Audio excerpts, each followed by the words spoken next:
Hello friends, welcome back to the channel. तो friends, Radhe Radhe, Hare Krishna. तो friends, आज हम बात करेंगे महालक्ष्मी व्रत के बारे में, उसकी कथा के बारे में। आई होप आपको संपूर्ण जानकारी पिछली वीडियो में मिल गई होगी, और यदि नहीं मिली है तो प्लीज़ चैनल पर जाएं। और सबसे पहले जो मैंने अभी वीडियो डाली है, हाल ही में कल ही मैंने वीडियो डाली, तो प्लीज़ जाकर पूरी जानकारी, आप संपूर्ण जानकारी प्राप्त कर लें।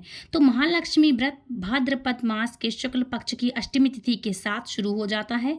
इस दिन राधा रानी के जन्मदिन के रूप में राधाष्टमी का पर्व भी मनाया जाता है।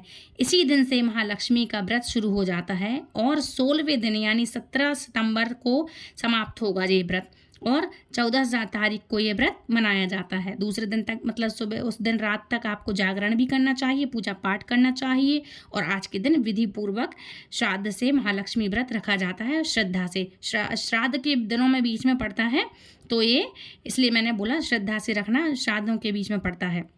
इससे देवी लक्ष्मी प्रसन्न होती हैं और भक्तों पर अपनी कृपा दृष्टि सदैव बनाए रहती हैं। पूजा अर्चन के साथ ही इस दिन महालक्ष्मी का व्रत करना चाहिए, और कथा जरूर पढ़नी चाहिए, सुननी चाहिए, दूसरों को सुनानी चाहिए, क्योंकि कथा के बिना कोई भी व्रत संपूर्ण नहीं माना जाता है। तो चलिए शुरू करते हैं महालक्ष्मी व्रत की कथा। ओम श्री गणेशाय नमः। सबसे पहले आप हाथों में फूल और अक्षत जरूर से ले लेना, और ये कथा पढ़ना और सुनना। और यदि कथा आप तक आज पहुंची है या कल पहुंची है, जब भी आप ये कथा आप तक अगर पहुंची है, तो इस कथा को बता दें कि 16 दिनों तक रोज पढ़ना चाहिए, और महालक्ष्मी के दिन इसको संपूर्ण करना चाहिए। रोज ये कथा सुननी चाहिए व सुनानी चाहिए। तो चलिए शुरू करते हैं। एक समय महर्षि श्री देव व्यास जी हस्तिनापुर पधारे। उनका आगमन सुन महाराज धृतराष्ट्र उनको आदर सहित राजमहल में ले गए। स्वर्ण सिंहासन पर विराजमान कर उनका चरणोदक ले उनका पूजन किया, और श्री व्यास जी से माता कुंती तथा गंधारी ने हाथ जोड़कर प्रश्न किया, हे महामुने, आप त्रिकालदर्शी हैं, अतः आपसे हमारी प्रार्थना है कि आप हमको कोई ऐसा सरल व्रत तथा पूजन बतलाइए जिससे हमारा राज लक्ष्मी सुख संपत्ति पुत्र पौत्र आदि व परिवार सुखी हो जाए और सुखी रहे। इतना सुनकर श्री वेद व्यास जी कहने लगे, हम एक ऐसे व्रत का पूजन व वर्णन करते हैं जिससे सदा लक्ष्मी जी का निवास होकर सुख समृद्धि की वृद्धि होती है। यह श्री महालक्ष्मी का व्रत है, जिसे प्रतिवर्ष अश्विन कृष्ण अष्टमी को विधिवत किया जाता है। हे महामुने, इस व्रत की विधि हमें विस्तार पूर्वक बताने की कृपा करें। तब व्यास जी बोले, हे देवी, यह व्रत भाद्रपद शुक्ल पक्ष की अष्टमी से प्रारंभ किया जाता है।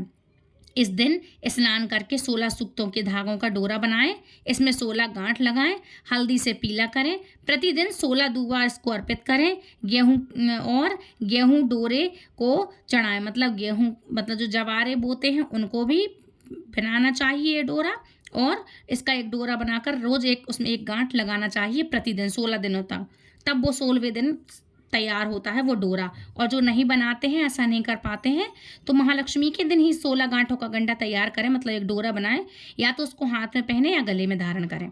तो इस तरह से डोरा बनाएं या चढ़ाएं।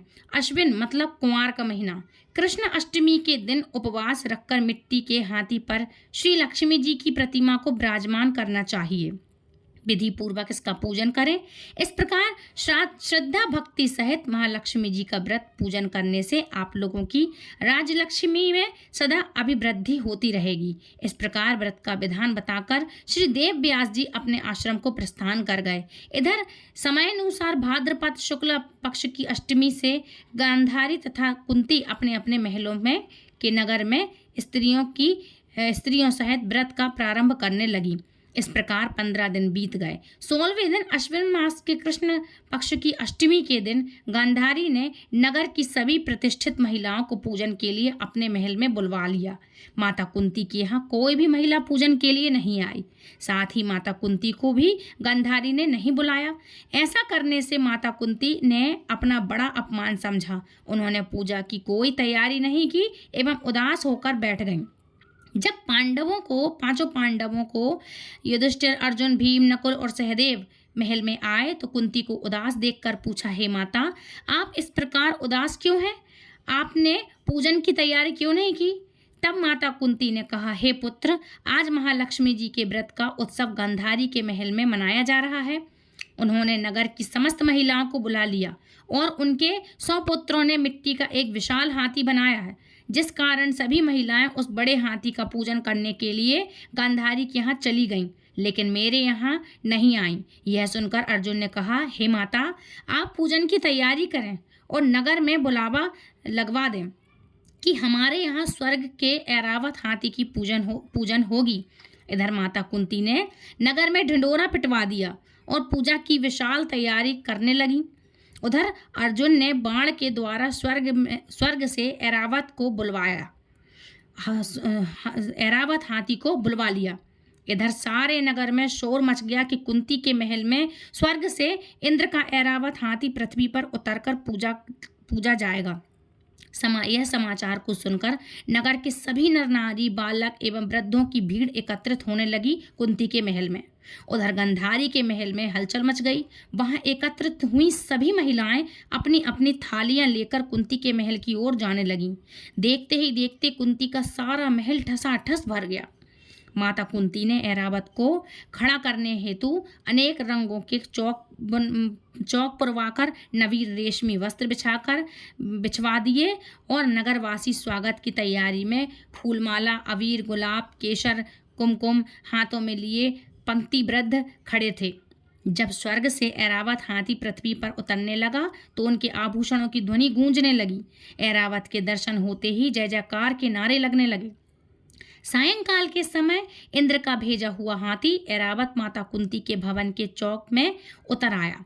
तब सब नर नारी ने पुष्पमाला, अबीर, गुलाल, केसर आदि सुगंधित पदार्थ चढ़ाकर उसका स्वागत किया। राज्य पुरोहित द्वारा ऐरावत पर महालक्ष्मी की मूर्ति स्थापित करके वेद मंत्रोच्चारण द्वारा पूजन किया गया। नगरवासियों ने भी महालक्ष्मी पूजन किया। फिर अनेक प्रकार के पकवान लेकर ऐरावत को खिलाए और यमुना का जल उसे पिलाया। राज्य पुरोहित द्वारा स्वास्तिक वाचक करके महिलाओं द्वारा महालक्ष्मी का पूजन कराया गया। 16 गांठों वाला डोरा महालक्ष्मी जी को चढ़ाकर अपने अपने हाथों में सभी औरतों ने बांध लिया। ब्राह्मणों को भोजन कराया गया और दक्षिणा के रूप में स्वर्ण आभूषण, वस्त्र आदि दिया गया। तत्पश्चात महिलाओं ने मिलकर मधुर संगीत लहरियों के साथ भजन कीर्तन कर संपूर्ण रात्रि महालक्ष्मी व्रत का जागरण किया। दूसरे दिन प्रातः राज्य पुरोहित द्वारा वेद मंत्रोच्चारण के साथ जलाशय में महालक्ष्मी की मूर्ति का विसर्जन किया गया। फिर ऐरावत को विदा करके इंद्रलोक में वापस भेज दिया गया। इस प्रकार जो स्त्रियां श्री लक्ष्मी जी का विधि पूर्वक एवं व्रत पूजन करती हैं, उनके घर में धन धान्य की कमी नहीं रहती और उनका घर धन धान्य से पूर्ण हमेशा रहता है तथा उनके घर में महालक्ष्मी जी सदा निवास करती हैं। इस हेतु महालक्ष्मी जी की यह स्तुति अवश्य बोले।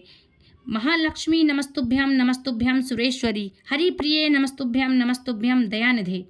आभार महिलाओं एवं माताओं को, बहनों को और जो आदमी और जेंट्स वगैरह हैं, लोग जो भी लोग हैं, जेंट्स हैं, वो लोग भी इस व्रत को रख सकते हैं। याद बता दें आपको कि इस व्रत को माताएं बहनें नहीं बल्कि सभी लोग रख सकते हैं। अच्छा, महालक्ष्मी व्रत का कथा का महत्व क्या है, क्या सार है? तो ये कथा का ये सार है कि इस व्रत को करने से घर में धन धान्य की कमी नहीं होती, सुख शांति और वैभव ऐश्वर्य में कभी कमी नहीं होती, इसलिए इस व्रत को रखा जाता है। अब बात कर लें कैसे रखना चाहिए। तो पहले भी मैं बता चुकी हूँ लेकिन फिर भी बता दूँ, महालक्ष्मी व्रत 16 दिनों के होते हैं और इसका उद्यापन 16वें दिन होता है। मतलब राधाष्टमी के दिन से शुरुआत होती है और जिस दिन महालक्ष्मी व्रत होता है, एग्जैक्ट जिस दिन जो तिथि तारीख होती है, उस दिन कहलाता है उसका उद्यापन और पूजन करना। कई लोग क्या करते हैं कि उसी दिन पूरा पूजन, उद्यापन सब कुछ उसी दिन कर लेते हैं, तो उस दिन भी कर सकते हैं, लेकिन इसकी शुरुआत 16वें दिन तक पूर्ण होती है। मतलब 16 दिन पहले से शुरू हो जाता है ये व्रत और 16वें दिन इसका उद्यापन होता है। महालक्ष्मी व्रत के दिनों में रोजाना सूर्योदय से पूर्व जाग जाना चाहिए और स्नान के बाद 16 व्रत का संकल्प लें। यदि आप 16वें दिन का व्रत नहीं रख सकते हैं तो शुरू के 3 व्रत या आखिरी के 3 व्रत जरूर से करें और इसका व्रत का संकल्प जरूर लें। ठीक है। अच्छा, महालक्ष्मी व्रत कितने होते हैं? तो सबसे पहले आपको बता दूं, महालक्ष्मी कई प्रकार की होती हैं। सुख लक्ष्मी, ऐश्वर्य लक्ष्मी, धन लक्ष्मी, वैभव लक्ष्मी और गज लक्ष्मी, विद्या लक्ष्मी, बहुत सी लक्ष्मी होती हैं। लक्ष्मी एक प्रकार की नहीं होती है, बहुत प्रकार की होती हैं और ये धन धान्य से संपूर्ण जीवों को सुख देने वाली होती हैं। धन की देवी माता लक्ष्मी का है। लक्ष्मी गज रूप अवतार जो गज पर बैठी होती हैं, गजानन मतलब गज पर मतलब हाथी पर सवार होती हैं, इसको बोलते हैं गजलक्ष्मी। गजलक्ष्मी व्रत 16 दिनों का रहता है, इसलिए इन दिनों आप सभी देवी आप इन दिनों देवी माँ लक्ष्मी को प्रसन्न करके अपार तथा अखंड धन संपदा का वरदान प्राप्त कर सकते हैं। तो फ्रेंड्स, ये थी आज की कथा, आज की कहानी, आज की वीडियो। आई होप आज की कथा आपको पसंद आई होगी। यदि पसंद आई तो प्लीज़ वीडियो को लाइक शेयर कमेंट करें, चैनल सब्सक्राइब करना बिल्कुल ना भूलें। और यदि आप हमारे चैनल से पहली बार जुड़ रहे हैं तो प्लीज़ इस चैनल को बेल आइकन पर ऑल पे प्रेस करें ताकि आने वाली वीडियो की नोटिफिकेशन सबसे पहले आप तक पहुँचे। तो फ्रेंड्स, मिलती हूँ आपको नेक्स्ट वीडियो में। तब तक के लिए फ्रेंड्स, राधे राधे, हरे कृष्णा, हरि बोल, जय माँ लक्ष्मी।